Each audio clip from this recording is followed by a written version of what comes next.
आप सभी को राम राम। मैं दीपक कुमार आप सभी का स्वागत करता हूं आदर्श डायलॉग में। दोस्तों, आप सभी से निवेदन है कि वीडियो को देखिए, लाइक कीजिए, शेयर कीजिए और चैनल को सब्सक्राइब कीजिए। दोस्तों, आज जो कुछ भी बांग्लादेश में हो रहा है उसको पूरा दुनिया देख रहा है कि किस तरीके से बांग्लादेश अराजकता और हिंसा के आग में जल रहा है। इस तरीके से जो आंदोलन सरकार के खिलाफ था वह आज बांग्लादेश में रहने वाले हिंदू समाज के खिलाफ हो गया है। जिस आंदोलन को छात्र आंदोलन बताया जा रहा था, उस छात्र आंदोलन के पीछे का मकसद अब धीरे धीरे विश्व को समझ में आने लगा है कि बांग्लादेश के साथ क्या हुआ। मीडिया में भी अब आने लगा है कि किस तरीके से बांग्लादेश को अस्थिर करने में, बांग्लादेश को अराजकता और हिंसा के आग में झोंकने में डीप स्टेट समर्थित संगठनों का हाथ था, जिसका नेतृत्व अमेरिकी खुफिया एजेंसी करती है, जो मीडिया में अभी चल रहा है। और उनका जो इतिहास है तख्ता पलट करवाने का, वो काफी पुराना है। उनके लिए बांग्लादेश कोई पहली ऐसी घटना नहीं है। इससे पहले वो दुनिया के कई एक देशों में इस तरीके का काम करवा चुका है। बांग्लादेश में उत्पन्न हुई इस स्थिति के पीछे का कई एक सारे कारण हैं, जिसमें से एक कारण भारत बांग्लादेश के बीच जो बढ़ती हुई नजदीकी था वह भी हो सकता है। लेकिन आज मैं इन विषयों पर चर्चा नहीं करूंगा कि बांग्लादेश में ये जो कुछ भी हुआ है वो किस लिए हुआ है, बल्कि आज का मेरा जो विषय है वो यह है कि आज जो कुछ भी बांग्लादेश में हो रहा है क्या वह भारत में भी करने का तैयारी है या था। जिस तरीके का साजिश बांग्लादेश के सरकार के खिलाफ, वहां के प्रधानमंत्री के खिलाफ हुआ, क्या उस तरीके का साजिश भारत में भी हो रहा था? इसका जवाब है हाँ। इसका जवाब है हाँ। भारत के प्रधानमंत्री के खिलाफ भी, भारत सरकार के खिलाफ भी उसी तरीके का साजिश पिछले कुछ वर्षों में हुआ है। शुरुआत करते हैं कांग्रेस पार्टी के नेता राहुल गांधी के बयान से, जिसके बयान को सुनने के बाद आपको स्पष्ट समझ में आ जाएगा कि आज जो कुछ भी बांग्लादेश में हुआ है उसी तरीके का तैयारी भारत के खिलाफ भी था, नरेंद्र मोदी के खिलाफ भी था। क्योंकि बांग्लादेश में जो कुछ भी हो रहा है उसका मोटा मोटी ये कारण जो यहाँ के खैराती बुद्धिजीवी लोग जो बता रहे हैं, समझाने का प्रयास कर रहे हैं, वो यह कि पिछले 20 वर्षों में शेख हसीना तानाशाह हो गई थी, वो तानाशाही कर रही थी। वहां के सभी इंस्टीट्यूशन पे उनका एकाधिकार हो गया था। वहां का सारा इंस्टीट्यूशन शेख हसीना के कहे मुताबिक काम कर रहा था। और क्योंकि 2024 में जो चुनाव हुआ है वह चुनाव शेख हसीना ने गलत तरीके से जीता है, वह तानाशाही का चुनाव था, इसलिए वहां का आम नागरिक विद्रोह कर दिया। वैसे ये आम नागरिक नहीं है, ये जो आतंकवादी, अराजकतावादी, ये जो जिहादी है वह आम नागरिक नहीं है, क्योंकि बांग्लादेश का जो जनसंख्या है वो 17 करोड़ का है। और बांग्लादेश में जो इस समय विरोध करने वाले लोग हैं वो 17 करोड़ तो नहीं है, कुछ मुट्ठी भर अराजकतावादी, आतंकवादी और जिहादी सोच रखने वाले लोग जरूर हैं। लेकिन उसी तरीके का बयान, उसी तरीके का चेतावनी कांग्रेस के नेता राहुल गांधी ने भारत को लेकर दिया था, भारतीय जनता पार्टी और प्रधानमंत्री नरेंद्र मोदी को लेकर दिया था। क्या कहा था राहुल गांधी ने, पहले उसके बयान को सुनिए। और मेरी बात आप अच्छी तरह सुन लो। अगर हिंदुस्तान में मैच फिक्सिंग का चुनाव बीजेपी जीते और उसके बाद संविधान को उन्होंने बदला, तो इस पूरे देश में आग लगने जा रही है। जो मैंने कहा याद रखो, ये देश नहीं बचेगा। जो मैंने कहा याद रखो, ये देश नहीं बचेगा। अब बताइए, ये कांग्रेस पार्टी का सबसे बड़ा नेता है, पीएम इन वेटिंग है, भावी प्रधानमंत्री पद का उम्मीदवार है। और यह व्यक्ति जब ये कह रहा है कि अगर मैच फिक्सिंग का चुनाव नरेंद्र मोदी जीत गया और उसने कोई भी अगर काम किया देश में, देश के हित में, क्योंकि चाहे सरकार कोई भी हो, सरकार बनने के बाद बहुत से ऐसे काम होता है देश हित में, समाज हित में, जिसके लिए संविधान में संशोधन करना पड़ता है, और हर एक सरकारों ने किया है और आगे भी होगा। राहुल गांधी सीधे सीधे कह रहा है कि अगर यह मैच फिक्सिंग का चुनाव, यानी कि चुनाव होने से पहले ही राहुल गांधी ने कह दिया कि 2024 में जो चुनाव होने वाला है वह मैच फिक्सिंग का चुनाव है। इसका मतलब आप समझिए, राहुल गांधी ये कहना चाह रहा है कि भारत का जो चुनाव आयोग है वह नरेंद्र मोदी के हाथों का कठपुतली है और नरेंद्र मोदी अपने सुविधा के अनुसार चुनाव करवाने जा रहा है। और अगर वो इस चुनाव में अगर नरेंद्र मोदी जीत गया और उसने अगर संविधान में कोई संशोधन किया तो इस देश में आग लगने जा रहा है, यह देश नहीं बचने वाला है। ठीक इसी तरीके का हालात इस समय बांग्लादेश में है। वहां का भी जो विपक्षी पार्टी है, बांग्लादेश नेशनलिस्ट पार्टी BNP, जिसको कट्टर इस्लामिक संगठन जमाते उलेमा का समर्थन प्राप्त है, उसका भी यही आरोप था। जब से चुनाव हुआ है बांग्लादेश में 2024 का जनवरी में हुआ था, तभी से शेख हसीना के ऊपर यह आरोप लगने लगा कि शेख हसीना ने मैच फिक्सिंग, जिसको राहुल गांधी मैच फिक्सिंग बता रहा है, उसी तरीके का चुनाव शेख हसीना जीता है, तानाशाही करके जीती है, और इसलिए उनके खिलाफ विद्रोह हो गया।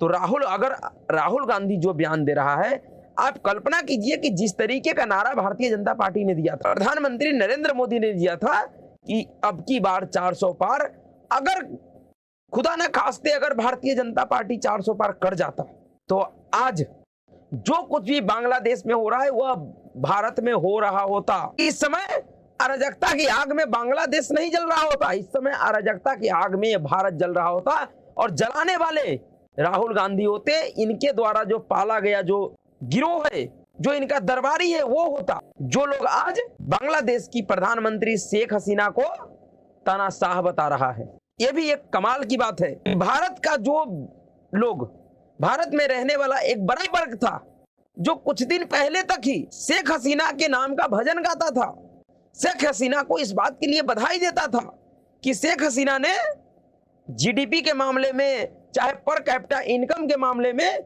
भारत को पीछे छोड़ दिया, भारत से भी वो आगे निकल गई, भारत बांग्लादेश से पिछड़ गया है। आज वही दलाल, वही मंडली आज उसी प्रधानमंत्री को तानाशाह बता रहा है, आज उसी प्रधानमंत्री के लिए कह रहा है कि उसने तानाशाही तरीके से चुनाव जीता है, और इसलिए वहां का जनता विरोध प्रदर्शन कर रहा है। उस अराजक तत्व, उस जिहादी आतंकवादी भीड़ को, गुंडों को यहाँ का ये खैराती आम नागरिक बता रहा है। सिर्फ राहुल गांधी का ये बयान ही नहीं था जिससे आप ये कह सकते हैं कि भारत में भी इस तरीके का तैयारी था। आप याद कीजिए जिस तरीके से राहुल गांधी ने कुछ समय पहले 2024 के लोकसभा चुनाव से पहले जो अमेरिका का यात्रा किया था, उस यात्रा में राहुल गांधी किस किस से मिला था? उस यात्रा में राहुल गांधी एक महिला से बार वो मिलते हैं, जिसका नाम है सरिता पांडे। आप इस महिला के साथ जो ये फोटो है राहुल गांधी का, आप देख सकते हैं कि इसमें सरिता पांडे, राहुल गांधी और सैम पित्रोदा है। ये जो सरिता पांडे नाम की महिला है, यह अमेरिकी डीप स्टेट का बहुत बड़ी खिलाड़ी है। दुनिया के किसी भी देश में अगर तख्ता पलट करने का अगर नौबत आता है, तो उसमें इस महिला का मुख्य किरदार होता है। उस घटना का यह महिला मुख्य किरदार होती है, और उसी के साथ राहुल गांधी एक बार नहीं, कई एक बार अमेरिका में जाकर मीटिंग अटेंड किए हैं।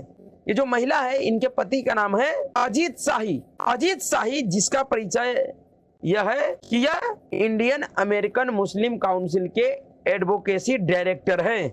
यह अजीत शाही आपसे पहले तक जो तहलका पत्रिका हुआ करता था, उस तहलका पत्रिका का एडिटर इन चीफ हुआ करता था, लेकिन तहलका पत्रिका क्योंकि बंद हो गया, तो अब यह व्यक्ति इंडियन अमेरिकन मुस्लिम काउंसिल के एडवोकेसी डायरेक्टर बन गया है। इस व्यक्ति का एक भाषण इस समय वायरल हो रहा है, और जिस महिला के साथ राहुल गांधी अमेरिका में मीटिंग करते हैं, उस महिला का कनेक्शन किस किस से है आप भी देखिए। उस महिला का कनेक्शन दिल्ली दंगा का जो मुख्य आरोपी है उमर खालिद सैफी और नदीम खान। यह नदीम खान इस समय बांग्लादेश में जो कुछ भी हो रहा है उसका संदर्भ भारत के लिए दे रहा है। यह नदीम खान इस बांग्लादेश में घटने वाले घटनाओं को लेकर एक तरीके से उन कट्टरपंथी इस्लामिक जिहादियों को मुबारकबाद दे रहा है, और ये कह रहा है कि तानाशाही से चुनाव जीती हुई सरकारों का, नेताओं का यही हश्र होता है, और इधर भी बहुत जल्द होने वाला है। यानी कि ये भारत के लिए कह रहा है कि भारत में भी बहुत जल्द होने वाला है।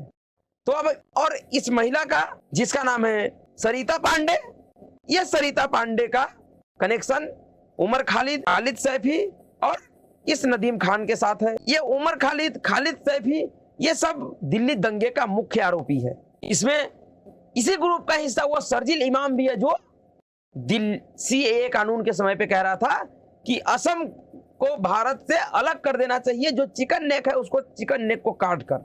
यह सब एक गिरोह है जिसके समर्थन में CAA आंदोलन के दौरान रोड पे कौन उतरा था? राहुल गांधी की मम्मी सोनिया गांधी। राहुल गांधी और सोनिया गांधी ने CAA प्रोटेस्ट के दौरान मुस्लिमों से अपील किया था कि आपको अपना लड़ाई सड़क पर उतर के लड़ना चाहिए। और उसी अपील के बाद दिल्ली में दंगा भड़का था, जिस दंगे में 66-67 निर्दोष लोगों की हत्या हुआ था और आईबी के अधिकारी अंकित सक्सेना का भी हत्या हुआ था। हिंदुओं के दुकानों को चुन चुन कर जलाया गया था।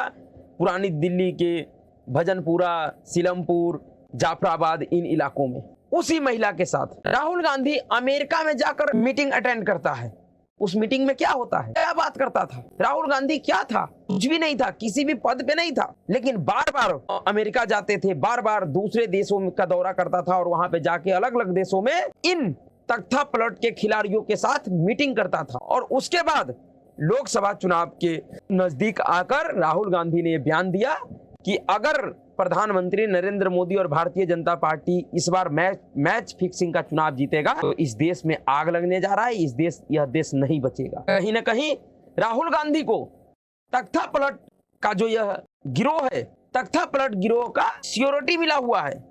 उन्होंने राहुल गांधी को भरोसा दे रखा है कि हम भारत में भी तख्ता पलट करवाएंगे और प्रधानमंत्री आपको बनाएंगे। इसलिए तो विपक्ष का नेता होते हुए भी राहुल गांधी बार बार सदन में इस तरीके से बर्ताव करता है जैसा कि प्रधानमंत्री राहुल गांधी ही हो, सरकार उन्हीं का हो। राहुल गांधी के तौर तरीकों पे अगर आप ध्यान दीजिएगा, गौर कीजिएगा, तो आपको लगेगा कि धीरे धीरे राहुल गांधी उसी तरफ बढ़ रहा है, धीरे धीरे उसी तरीके का माहौल बनाने का प्रयास कर रहा है जिस तरफ बढ़कर, जिस तरीके के माहौल को बढ़ावा देकर आज बांग्लादेश में एक लोकतांत्रिक तरीके से चुने हुए सरकार और सिस्टम को क्रैश कर दिया गया, उसको पूरी तरीके से धराशायी कर दिया गया है।